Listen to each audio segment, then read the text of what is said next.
You're listening to the Rural Press Club of Queensland's Lunch Series podcast. To the topic, what is Queensland's water future? We, of course, need water to grow, and only this week down in Canberra at ABARES there was a panel discussion talking about how Queensland is a land of opportunity. So what does the future hold for us? Let's dive in. We're actually going to talk to each speaker and find out their topic of interest to set us on a bit of a course for this discussion. Each one has put in perhaps a trajectory, a key topic of interest for today's discussion. And we might start with you, John Cotter. Tell us what your interest is. Thanks, Harley. Our position is fairly simple. We think that the National Water Initiative was a wonderful concept 20 years ago. But our key challenge now is, has that policy had its run? We've achieved great things in property rights and water rights, but the challenge now in Queensland is we have illiquid markets, a fairly immature market. So what that is doing in driving new infrastructure is not getting us past the feasibility phase. So we're really asking, what role now does government have in intervention in ag, water and energy in a similar way to the positions that have been taken in manufacturing? John, can we dip just quickly a supplementary question to the points you've just made and your key interests? Where are you at the moment with the project? Yeah, sure. Look, we took a position a few years ago that bundling water and energy and food together was the only way that you'll get business cases past those feasibility phases. So we have started preparing our detailed business cases across the three elements of the projects. We've acquired significant tracts of land and our EIS team are in the field next month, and with the state's support we'll be state significant project in the coming months. Just to navigate people, that's an inland near Collinsville, is that right? Yeah. Yes, yeah, it's that Greater Whitsunday area. We're smack in the middle of the three councils of Isaac, Mackay and Whitsunday. Thank you, John. Over to you, Nick Waters. What's your key focus? I mean, it's a huge topic, and of course there's many ways we could go. I had some notes actually. I sort of wanted to talk about, and I put a line through blue sky dreaming and said big sky dreaming. Of course, blue sky connotation in Queensland. But Nick Waters, tell us your key focus. What are you looking at, Nick? Yeah, sure. As I guess investors in agriculture and water across Australia, we see time and time again the advent of development of infrastructure that provides highly reliable water resources, and then private capital coming in alongside that to develop high-value horticulture, agriculture enterprises alongside that water, utilising that water, and then what that does for regional communities. So we've got plenty of examples out there when we look at particularly the southern Murray-Darling Basin. If we look to Griffith and those sorts of areas, we see significant regional hubs that have developed over a long period of time that are incredibly sustainable now because of that highly reliable water. We don't really see that at this stage in Queensland on a large scale, so we see some hubs that have been developed. Bundaberg's an example, Mareeba Dimbula, but around that high security water. But when you consider the scale and the scope of water resources that are available here in Queensland, considering that nearly 50% of Australia's runoff occurs in this state, there's not the similar level of development which we would like to see obviously play out. Nick, tell us a bit about your company and where you've just been this week. You've been down in southern states having a bit of a look. What have you seen?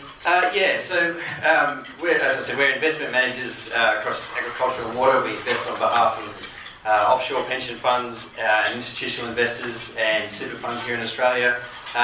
We spend a lot of time out in the markets. Obviously, a lot of our investment focus traditionally has been down in the southern Murray-Darling Basin, where a lot of the activity has been.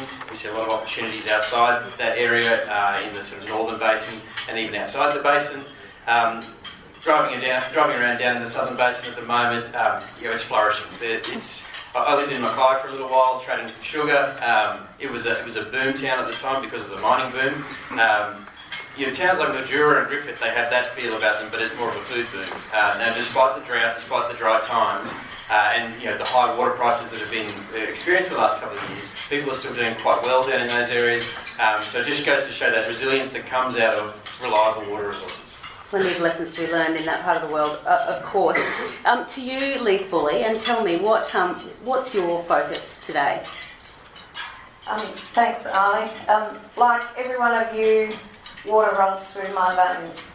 We can't live without it. So I wonder why we're not more creative around how we think about creating our water future. Over and over again, we call for big dams to be built. Over and over again, the business cases fail.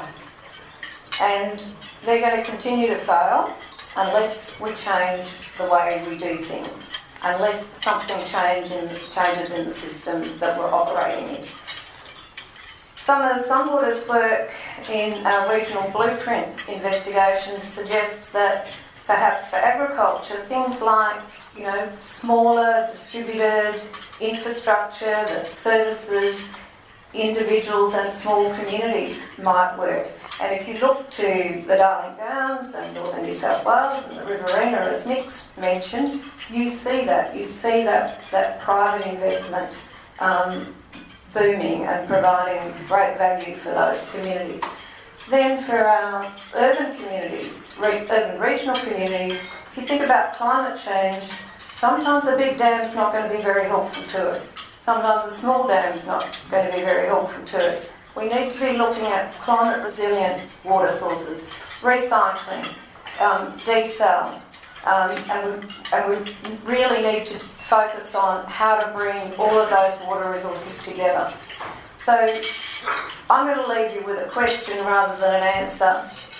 If we're going to make the change that we need to create certainty and security in our water future, what are you going to do to help make that change? No one individual, no one organisation, no one government can make the change. We've got to work together to do this. Leith, I'll throw that straight back at you. You've talked about breaking the never-ending cycle of feasibility studies, and I'd hate to think the amounts of, in terms of reams of paper that you have, everyone has in terms of feasibility studies. What's your view? What do you think could break the cycle? I think we need to not just focus on big dams. I genuinely think we need to look at opportunities for off-stream storages, for infrastructure that's not going to damage the environment, that's not going to break the bank, and is going to enable individuals to create wealth at a smaller scale. Add that up and you get significant wealth at a regional scale. Leith, while I have you, this week, of course, there's been a lot of focus on Bundaberg. It's something we must address. The Commission of Inquiry into the construction of Paradise Dam, obviously tasked with identifying the root cause of structural and stability issues in the dam wall. It's, of course, gathering evidence, so this is, of course, ongoing. There were witnesses this week, including engineers, designers and contractors associated with that original construction. Now, the dam's 300,000 megalitre water storage is being reduced to that 42% to allow the spillway to be lowered for safety reasons. Of course, we're watching the rain like a hawk. I imagine you would be. And I understand that Commission of Inquiry is ongoing. But Leith, what evidence does Sunwater have for lowering the dam wall, and will it provide safety to the residents? So I'm going to use an analogy here because I guess I feel like I need to tell a story. If you had a number of medical practitioners diagnose you with cancer, and there was some uncertainty about really what the type of cancer was, how the treatments were going to work, would you delay a couple of years until the science was more robust, or your family or your community had a better view about, what your success rate might be? Well, I look at Paradise in that way. Sunwater was given very, very good technical advice about the safety of the dam wall. And that advice said to us, to the board of directors who are responsible that there was a risk to lives of people who live downstream of the wall, and that risk is significant. A 1 in 200 year event could cause the dam to fail, and yes, in that event there will be a lot of water in the river and the town will be flooded. But the additional risk that the wall creates means that there are more lives at risk. I couldn't, and I doubt any of you could, take a decision that we might just put it off until we know a little bit more. So that's why we're undertaking the essential works. We'll lower the dam wall by 5 metres, and that'll reduce the risk to a level that that community who are at risk can sleep at night in those large events. What we're also doing is making sure that the existing water entitlement holders' rights are protected, and in fact people's allocations will be enhanced by the measures that we're putting in place in order to secure those allocations into future years. So you can guarantee full allocations to those farmers? So how announced allocations are calculated is very difficult, Ali. What I can say is there's 100% allocations for this year, and we will have water allocations in the next water year somewhere around 80% or higher at the beginning of the year. Thank you, Lee. We might pull the questions away from that, because I'm sure there will be plenty from the floor on Paradise Dam and other dams. But let's talk about the National Water Initiative. And John Cotter, are we calling it a failure? Are you calling the National Water Initiative a failure? Oh, absolutely not. No, it's just old. Yeah. So, I mean, I'm conscious... It had its run. It's had its run. I'm conscious there's a lot of people that don't normally come to the Rural Press Club here in the business case community. And it's a good example where they're struggling to work out, how do I get water to stack up now we're pouring full freight. So the days of trying to assess will farmers turn up with a capacity to pay, you just go round and round in circles. And that's where those feasibilities fall over. So what we're saying is there's a mood now to change how those user pays principles work in the markets that aren't sophisticated and illiquid. So I'll give the miners a good tip in my area. Our demand would be less than 30,000 megalitres if the miners got in a room and actually traded effectively with each other. So I don't envy Leaf and the regulator. It's a terribly difficult job to get those market participants to play together in the current framework we have. All right, Nick Waters, what do you think about it? Yeah, I mean, one of the points I think is worth making there is it can be pretty challenging when you put a market together, a water market together, where you have users with a capacity to pay like miners and agricultural users. It's going to naturally gravitate towards the miners, which is really challenging to get, the security of supply for the agricultural side of things. So I think there, like you say, John, I think that there's some major challenges there in terms of being a regulator around those sorts of systems. John again? Yeah. So I'll just follow up that on a small technical note. This is the first time, I suppose, in our lifetime that we've seen capital now being attracted to these types of assets that government is traditionally known for building. So I look at the EMU swap, and there's some representatives here today. The growers have put in more money than government. And so in our project, you're seeing people going, look, I need to find a home in those assets. Government's not putting them out there anymore. How do I participate? And so if you're in government, and you know, again, I don't envy Leaf, you've got a 100% dividend policy, an ageing infrastructure base, a regulatory framework that punishes you for for maintaining old assets in terms of your tariffs. It's a recipe to long-term financial sustainability problems. So that's where our call is, this is now the time for the market to step up. Leaf, do you agree with John?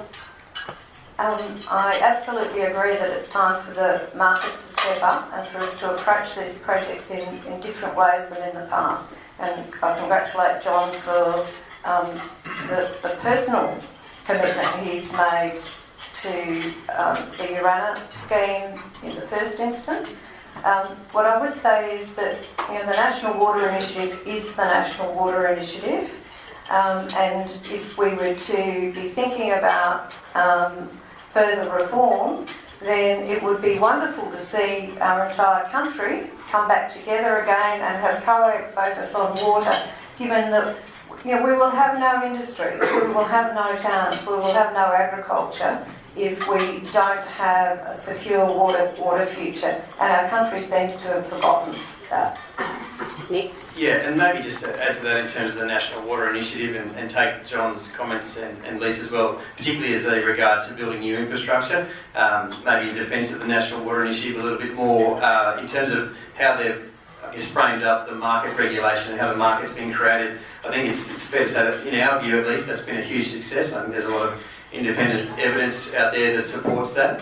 So I think there's more to be done clearly, but there's been a lot of really good runs made there in regards to the development of markets, the efficient pricing of water and allocation of that scarce resource to its highest and best use.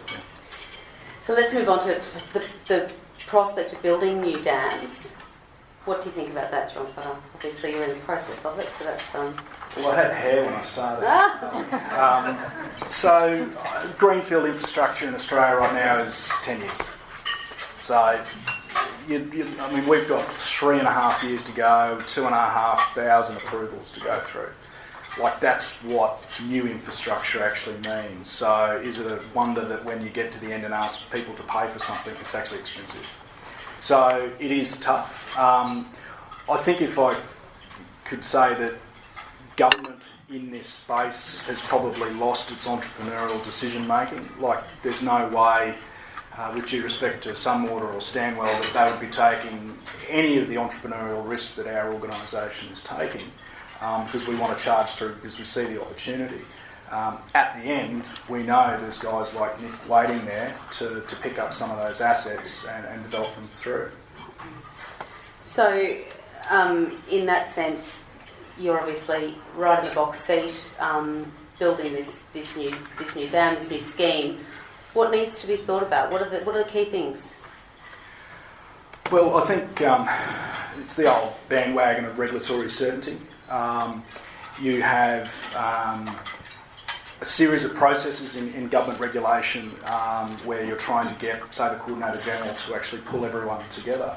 That's a massive process in itself. And I look back at, say, some of the manufacturing industry, the aluminium industry or the gas industry, where government went, actually, we're going to take this stuff pretty seriously. Let's pull everyone into a room and we'll do one pipeline or at least start to coordinating that side of things where the market does fail. Do you think there's the political will for that to happen?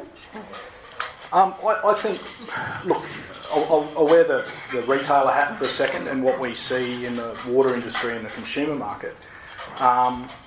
People are now becoming more aware of how politicised water is. So as a younger person, I was doing pipelines. The social licence of water was just unquestionable. Now, different kettle of fish. Hang on, why are you doing that? Why am I fixing my concrete driveway? All of those respects for the government institution, the monopoly are dropping away. So I think we're 10 years probably behind the disruption in the energy industry of what consumers are demanding out of water.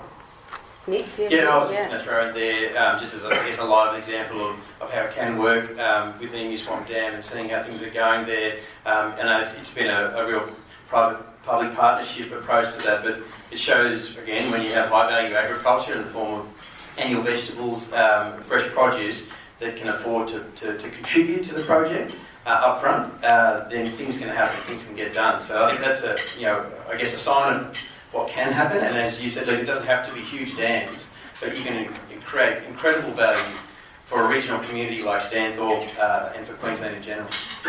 So I'd just add to that, we focus on the dams and the water storage, but let's focus on agriculture and the agriculture that we're going to need in 2030 and 2050. You see some wonderful success stories of high-value, high-intensive agriculture in glass houses.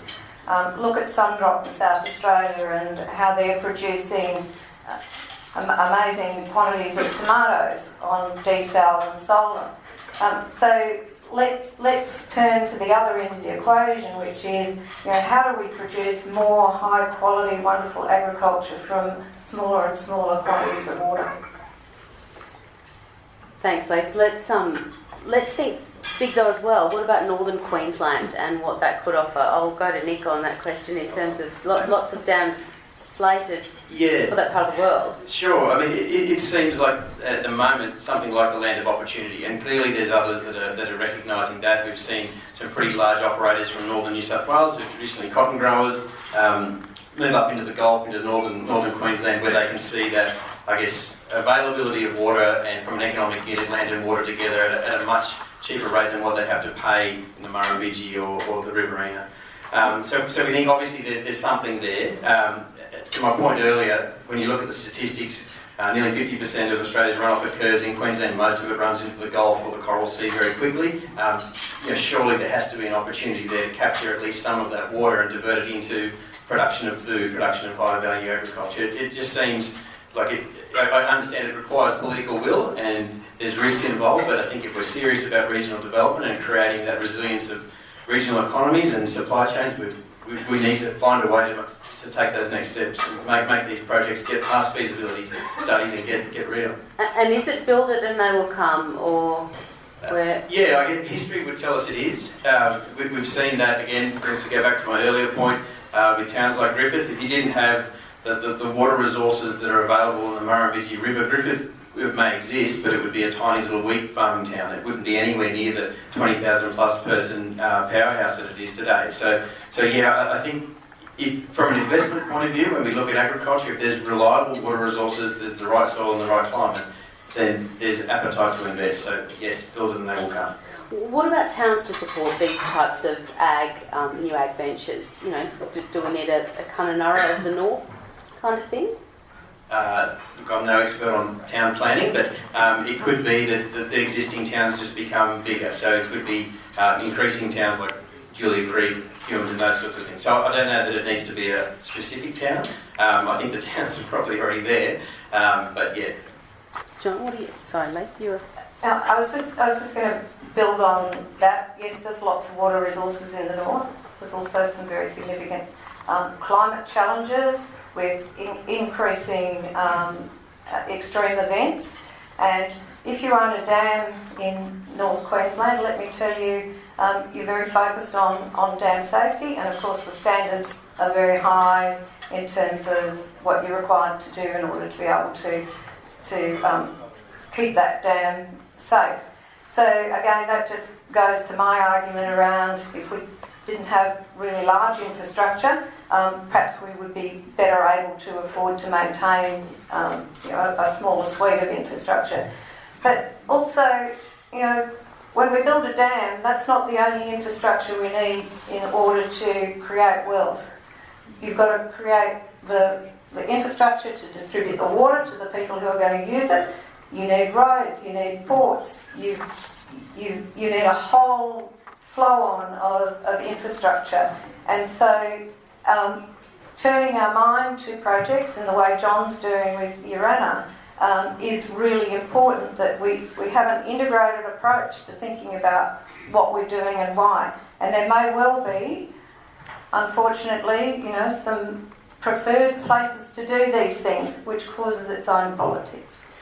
Lee, could you give us a few more insights into that? Obviously, there's plenty of discussion in Queensland around costs of water, around some water fees.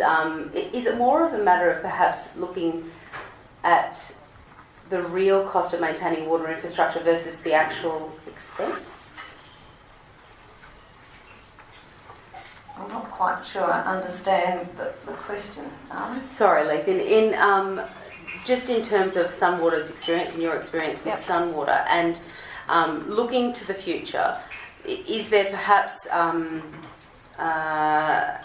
some more knowledge we can draw on from what is presenting as the biggest issue for what we have currently, and how we can design things more differently? Sorry, is that better? Yeah. So for existing irrigation schemes, the costs are the costs, and they were built for the reasons they were built for. So Sure, there are some lessons there. Number one is that gravity is really cheap, and we haven't employed that particularly well in Queensland, except that most of the private development in the Darling Downs and around Gundawindi, northern New South Wales, most of New South Wales, have got gravity-fed schemes and pumpings at a minimum. And electricity is the biggest cost that an irrigator will face. So using some common sense around those things in the design of schemes is really important. Could I continue that? And I guess I'm thinking through the lens of the Great Barrier Reef here. I take the points about big dams or small dams, but again, from the whole of catchment approach, one of the things we're starting to turn our mind to is how do we make sure that the aquaculture industry is not adversely impacted from us 250 kilometres away. So when you start to put the lens through about what our little irrigation precinct will do in terms of improving fine soil sediments, nitrogen, phosphorus, we should be in a position to have a mature conversation with the water treatment plants and those high emitters down there on an overall bubble licence and go, look, what's the best outcome from that whole catchment to the reef? Otherwise, we're just continuing to pick each other off. To answer your question about the division of the north, some very simple things there from a regulatory point of view can make all those industries thrive with a better environmental outcome. Did you know? You didn't want to go on that point. So in terms of looking to the future and building base water infrastructure in Queensland, how, in terms of competitiveness, how's Queensland going to be competitive? Utilise gravity wherever possible. Yeah. New technologies and renewable energy. I guess that's one of the advantages Queensland's facing, or got at the moment, is technology has moved a long way from when previous infrastructure was put in place in the south. And perhaps there are opportunities to move water cheaper than we have in the past. To Lee's point, gravity's cheap. Use it wherever you can. I think we can only be competitive by really thinking about an integrated approach to water resource development, because we don't have some of the advantages that southern New South Wales has, for example, in terms of how they bring their resources together. And we haven't turned our mind to that in Queensland yet. So integrating water infrastructure, roads, ports, etc., thinking about what the new forms of agriculture are going to be. Why would we continue to do the same things that we've done in the past? Really important questions that the agricultural sector and the water sector and everyone else should be turning their minds to. We are not building yesterday's industries. If we're going to invest, we've got to build tomorrow's industries. I think my earlier point about bundling everything together is the new norm. The only way we'll afford to build our dam is stapled to the revenue stream from the pump hydro. That's as clear as I can make it.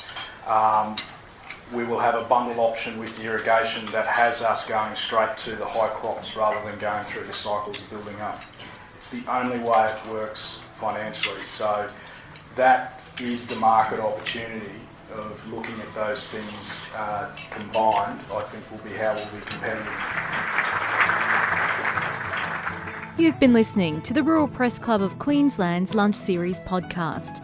To book a ticket to our next event, visit our website at ruralpressclub.com.au. Music supplied by audionautics.com.